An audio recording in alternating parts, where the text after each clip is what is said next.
एकादशी के दिन बन सके एक बेलपत्र, उस बेलपत्र के मध्य भाग में बीच वाली पत्ती पर लाल चंदन और दोनों पत्तियों पर पीला चंदन, नीचे वाली दोनों पत्तियों पर पीला चंदन, बीच वाली पत्ती पर लाल चंदन और दोनों पत्तियों पर पीला चंदन। और इसी बेलपत्र के साथ में जो लाल चंदन वाला जो पत्ती है उस पर एक श्वेत पुष्प, सफेद फूल रखकर आप अपनी कामना कर जब आपको जल चढ़ाते चढ़ाते 3 महीना, 4 महीना, 5 महीना, 6 महीना आपके हो जाए और बाबा देवाधिदेव महादेव को जल चढ़ाते चढ़ाते समय बीत जाए, तब बाबा से अपने दिल की बात कहने के लिए लाल चंदन, सफेद पुष्प, पीला चंदन दोनों पत्तियों पर अपने हाथ में लेकर कामना कर अशोक सुंदरी वाली जगह पर जब हम उसको समर्पित कर, अशोक सुंदरी वाली जगह पर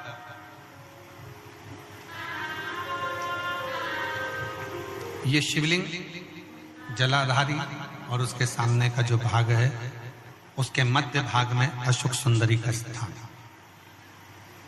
बस इसी स्थान पर बेलपत्र और श्वेत पुष्प,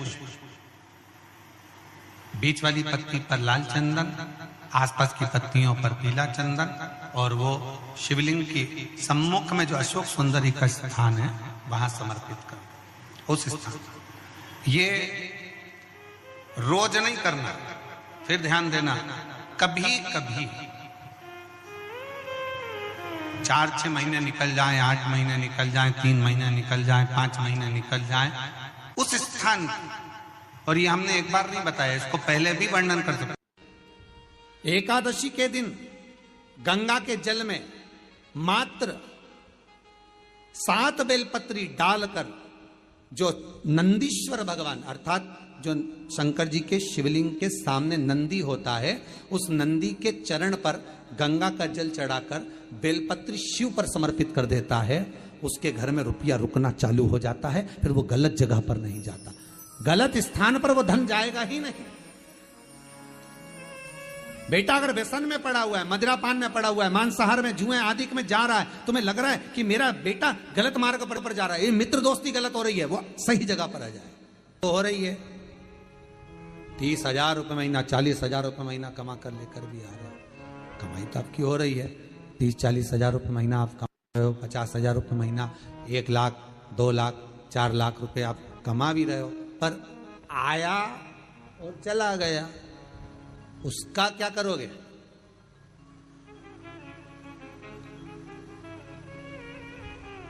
उसका करना क्या है? बहुत सुंदर संवाद है, ध्यान दीजिएगा। जिसके घर में कमाने वाले 2-4 हैं, पैसा तो आ रहा है पर घर में टिक नहीं रहा, डॉक्टर में, पुलिस में, एक्सीडेंट आदि में, कहीं गलत जगह पर व्यसन में अगर पैसा जा रहा है, जुए में, मांसाहार, मदिरा पान, या कहीं आया पैसा आने में कमी नहीं, आ रहा है पर टिक नहीं रहा, रुक नहीं रहा, कोई मांगने आ गया, दे दिया, फिर वहां से अपने पास नहीं आ रहा, अपन कह रहे भैया हमारा पैसा लौटा दो, नहीं आ रहा।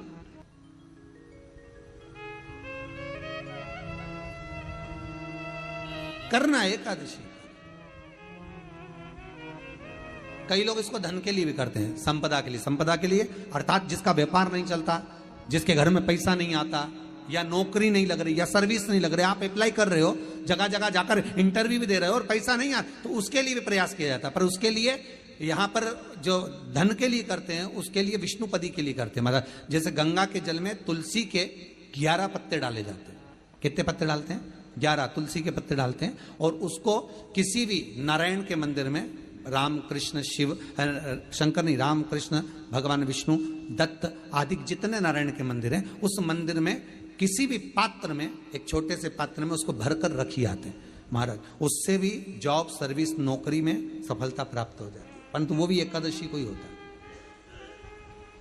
कुछ देर तक पात्र को रखा जाता है, फिर वही पात्र का जल किसी भी वृक्ष के नीचे डाल दिया जाता है, उससे भी नौकरी के लिए फायदा मिलता है। गंगा का जल कोई साधारण नहीं। पैसा, धन ज्यादा आने लगे तो पत्नी को कहना चाहिए कि देखो थोड़ा बहुत मेरा मन है शिव महापुराण की कथा हो जाए, या फिर कहीं सत्कर्म में लग जाए, कहीं ब्राह्मण भोज, साधु भोज, सन्यासी भोज, गुरु जन में, संत जन में, साधु जन में, तपस्वी जन में कहीं लग जाए। ये धर्म पत्नी, जहां धर्म जुड़ा हुआ हो वो धर्म। महाराज, कुछ तिथियां होती हैं जिन तिथियों में अगर आप रोज गंगा का जल शंकर को नहीं चढ़ा सकते तो शिव महापुराण कथा कहती है, स्कंद पुराण कहती है, विष्णु पुराण कहती है, गर्ग संहिता कहती है, गीता प्रोस गोरखपुर का कल्याण का गंगा अंक कहता है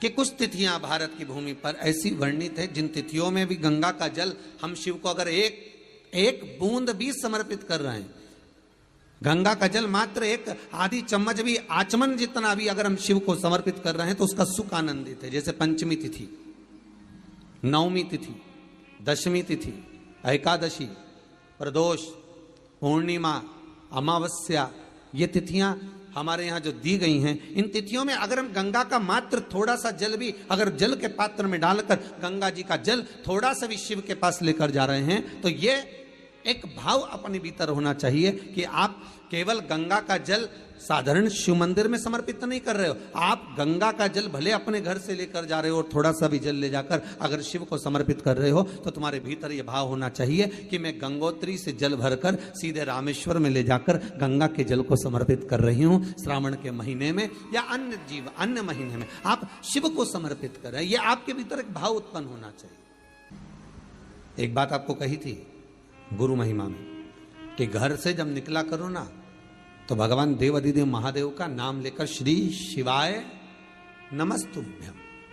घर से जब निकलो, कोई कार्य के लिए जा रहे हो तो आप श्री शिवाय नमस्तुभ्यम का स्मरण कर कर जाइए। आप किसी काम के लिए आगे बढ़ रहे हो, श्री शिवाय नमस्तुभ्यम का स्मरण कर कर जाइए। जिस समय आपके मुख से श्री शिवाय नमस्तुभ्यम का स्मरण हो जाए या शिवलिंग का स्पर्श हो जाए या शंकर का अनुमोदन कर कर ओम नमः शिवाय बोलकर या राम बोलकर, कृष्ण बोलकर, शिव बोलकर, आपके भीतर जो रमा हुआ है, आप राम को मानते हैं आप राम को माने, हम मना नहीं करेंगे। आप कृष्ण को माने तो कृष्ण को माने, हम मना नहीं करेंगे। आपका दिल जिससे लगे, आपका चित्त वृत्ति जिससे लगे, और उस पवित्र भूमि में ना जाने कितने साधक, कितने साधु, कितने तपस्वी, कितने संत, कितने महात्मा, कितने जोगी, कितने सन्यासी, कितने ब्राह्मण जन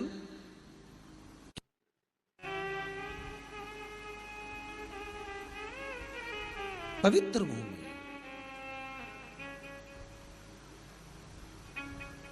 और उस पवित्र भूमि में ना जाने कितने साधक, कितने साधु, कितने तपस्वी, कितने संत, कितने महात्मा, कितने जोगी, कितने सन्यासी, कितने ब्राह्मण जन, कितने विद्वत जन इस भारत की भूमि पर भ्रमण करते रहते हैं, तप साधना करते रहते हैं, उपासना करते रहते हैं, मंत्र जाप स्मरण करते रहते हैं। और जब उनका मंत्र जाप का फल इस भूमि पर प्राप्त होता है तो यहाँ की जो रज है, यहाँ की जो धूल है, यहाँ की जो माटी है, वो सुख का अनुभव करा देती है, एक आनंद का अनुभव करा देती है।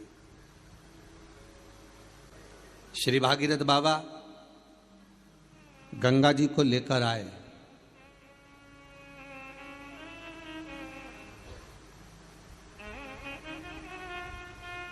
भागीरथ बाबा तो गंगा जी को लेकर आए 60,000 काकाओं के उद्धार के लिए, और वो गंगा भी बहती हुई गौमुख से लेकर चलते चलते चलते चलते वो गंगा भी कलकत्ता तक जब पहुंची है, गंगा सागर तक जब पहुंची है, तो उसके घाट पर, उसके तट पर, गंगा महारानी के किनारे पर जितने जितने भक्त, जितने साधु, जितने सन्यासी, जितने साधक, जितने उपासक, जितने जीव रह रहे हैं, ये गंगा उनका कल्याण कर रही है। और जो उसकी शरणागति में जा रहा है, गंगा उसका उद्धार कर रही है। गंगा किसको संवारती है?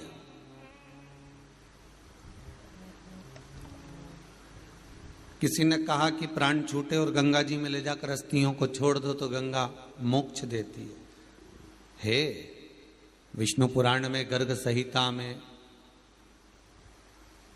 देवी भागवत में, शिव महापुराण में, स्कंद पुराण में लेख लिखे हैं कि गंगा जी ने शंकर जी से वर मांगा था कि मेरे जल में जब तक जीव की अस्थियां पड़ी रहेंगी तब तक वो जीवात्मा वैकुंठ का भोग भोगेगी।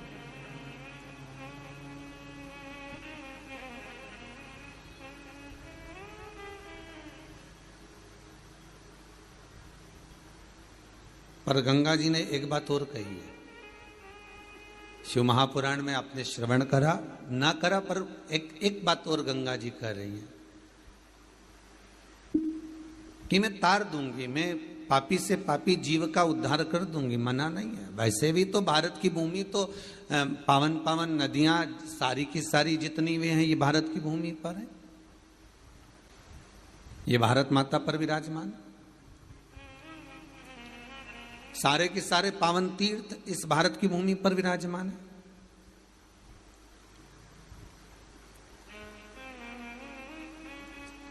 पुण्यमय नदियां, पुण्यमय तीर्थ, पुण्यमय तालाब, सरोवर जितने भी हैं ये सब इस भारत की भूमि पर हैं। गंगोत्री में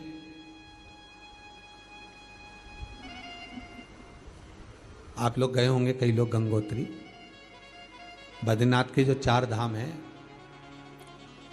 यमुनोत्री, गंगोत्री, केदार और बद्रीनाथ, विष्णु पुराण में कहा 3 तरह से मरे हुए व्यक्ति की गति नहीं है, उसको मोक्ष नहीं है। पहला पानी में डूब कर मरा हुआ, दूसरा सर्प के डसे से मरा हुआ, तीसरा स्त्री के हाथ से, नारी के हाथ से मरा हुआ व्यक्ति, इसकी गति नहीं है, मोक्ष नहीं है इसकी।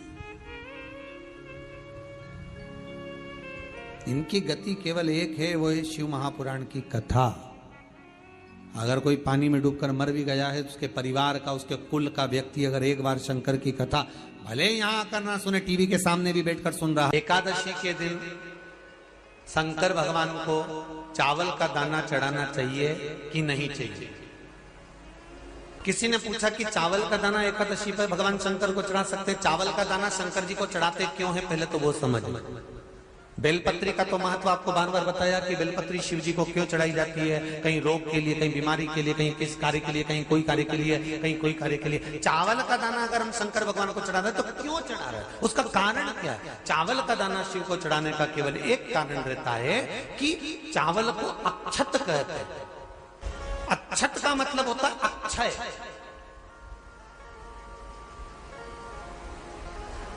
अभी हमारे यहां एक तिथि आने वाली है, अक्षय तृतीया। उसका मतलब क्या होता है? अक्षय, जिसका कभी क्षय ना हो। जब हम भगवान शंकर को चावल का दाना चढ़ाते हैं, जैसे बहुत ध्यान दीजिएगा महाराज, बहुत समझने वाली बात है, बहुत ध्यान से। चावल का दाना हमारे मस्तक पर तिलक करने के बाद पंडित जी क्यों लगाते हैं कि भगवान जैसा समय आज चल रहा है, आप पूजन कर रहे हो, पाठ कर रहे हो, दान कर रहे हो, पुण्य कर रहे हो, सत्कर्म कर रहे हो, भजन कर रहे हो, मेरा देव अधिदेव महादेव, मेरा नारायण, मेरा सत्यनारायण भगवान, मेरा राम जी, मेरा विष्णु जी, मेरा भागवत मैया, मेरी रामायण मैया, ब्राह्मण मस्तक पर तिलक लगाने के बाद चावल इसलिए लगाता है कि जैसा समय आज चल रहा है, भगवान तुमको ऐसा ही समय बनाकर रखे और तुम ऐसे ही 4 चांद लगाते रहो, दान पुण्य संकीर्तन करते रहो। इसलिए मस्तक पर चावल का दाना लगाया जाए।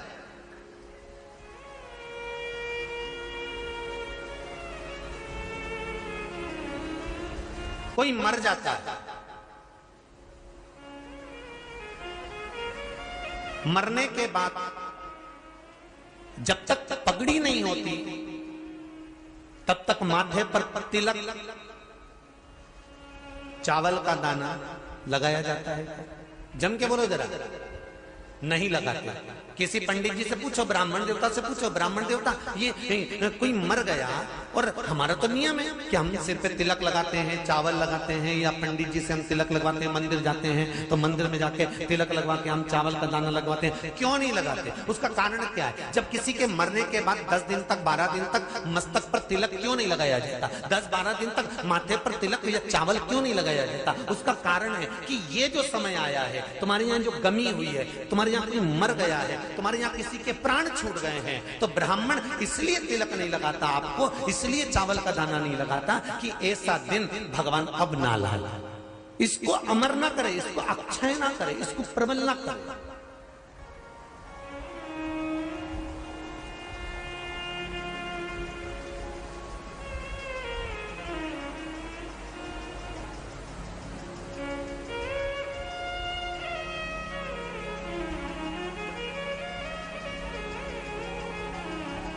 और जब चावल का दाना, तो यहां शिव महापुराण की कथा करी, चावल का दाना हम शिव जी को क्यों चढ़ाते हैं, भगवान को क्यों समर्पित करते हैं, भगवान की पूजन में अक्षत क्यों समर्पित करते हैं, चावल क्यों समर्पित करते हैं, उसका कारण क्या है। तो कहा आज मैंने जब चावल का दाना आपको समर्पित करा है, जिस भाव से, जिस विश्वास से, जिस श्रद्धा से, जिस मन से मैं आपको रिझा रही हूं, हे भोलेनाथ मेरी ये मनोकामना पूर्ण कर, इसको अक्षय कर देना, इसको अमर कर देना, बस इतनी कृपा आप कर। किसी ने पूछा एकादशी के दिन चावल चढ़ाए कि नहीं चढ़ाए, तो यहां तो सीधी सीधी बात है, बीमारी देखकर थोड़ी ना आती है कि नवरात्र चल रहे हैं कि सावन का सोमवार चल रहा है, बीमारी तो बीमारी। तुम चावल मत खाओ। तिरुपति कौन कौन गया, हाथ उठाओ, ठीक है। जगन्नाथ जी कौन कौन गया, हाथ उठाओ, हाँ ठीक है।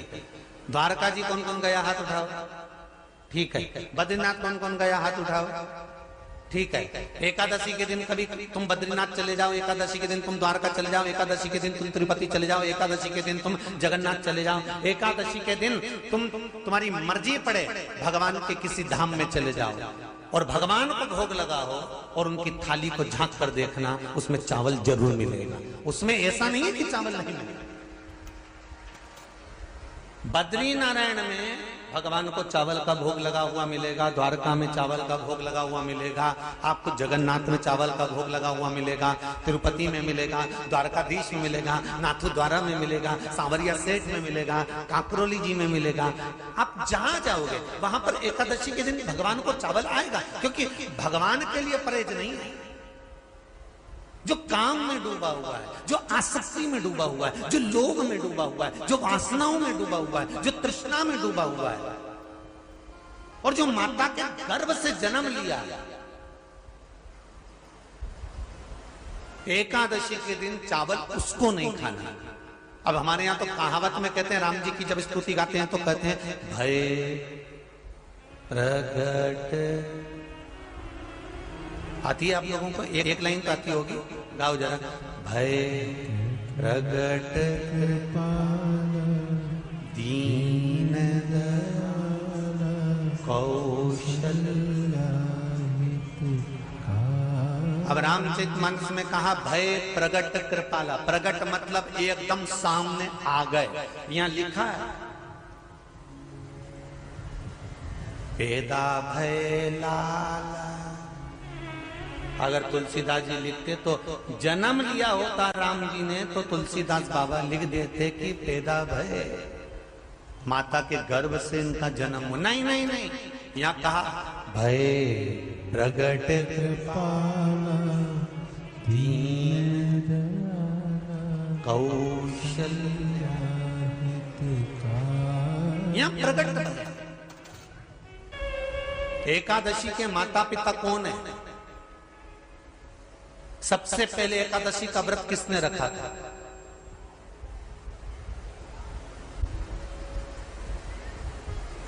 एकादशी का जन्म स्थान कहां है?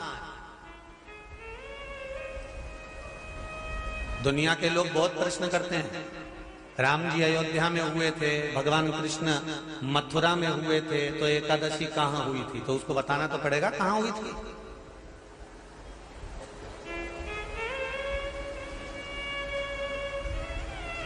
उसमें हमने वर्णन किया कि एकादशी के माता पिता कौन है, एकादशी का व्रत सबसे पहले किसने करा, एकादशी का जन्म कहां हुआ, एकादशी को क्यों चावल नहीं खाते, एकादशी के दूसरे दिन चावल का दाना खाना क्यों जरूरी है।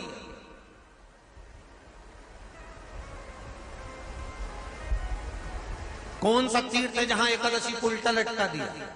एक एक चीज का वर्णन स्कंद पुराण सब चीजों का वर्णन कर देता है। प्रत्येक तो यहां जो वर्णन आया कि आप मनुष्य जो माता पिता के गर्भ से माता के गर्भ से जन्म लिया हो, संसार में जिसका जन्म हुआ हो और मृत्यु लोक में गर्भ की कैद में रहने के बाद जन्मा हो, उसको एकादशी के दिन चावल नहीं खाना चाहिए। महाराज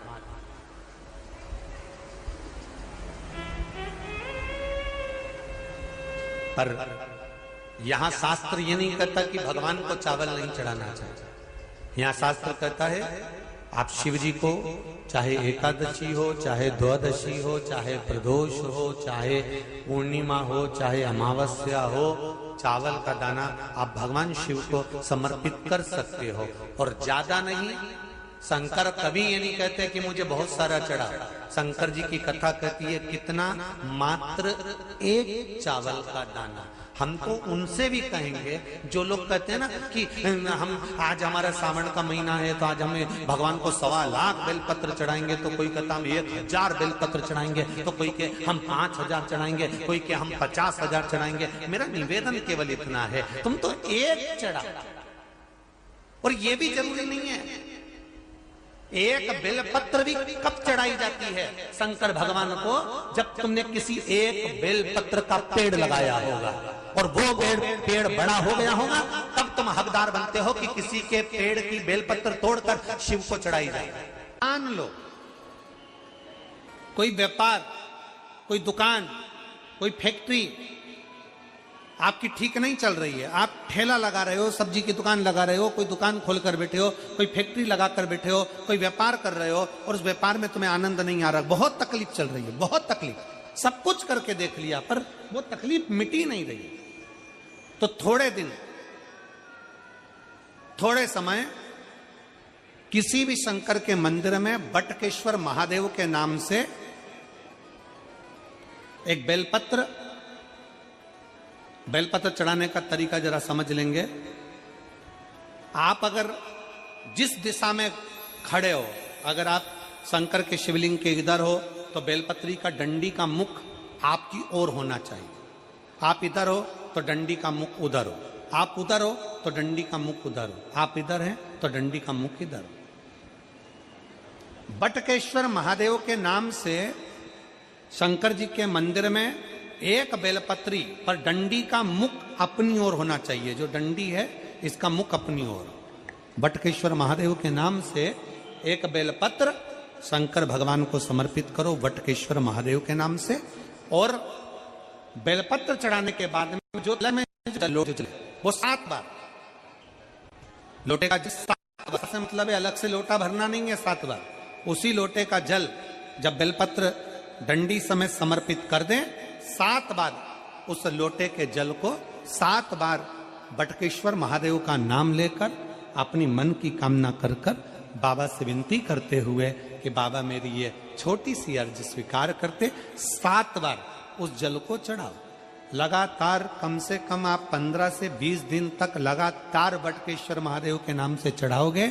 ऐसी कोई दुकान और फैक्ट्री नहीं तो चले नहीं और आगे बढ़े नहीं और काम सुलझे।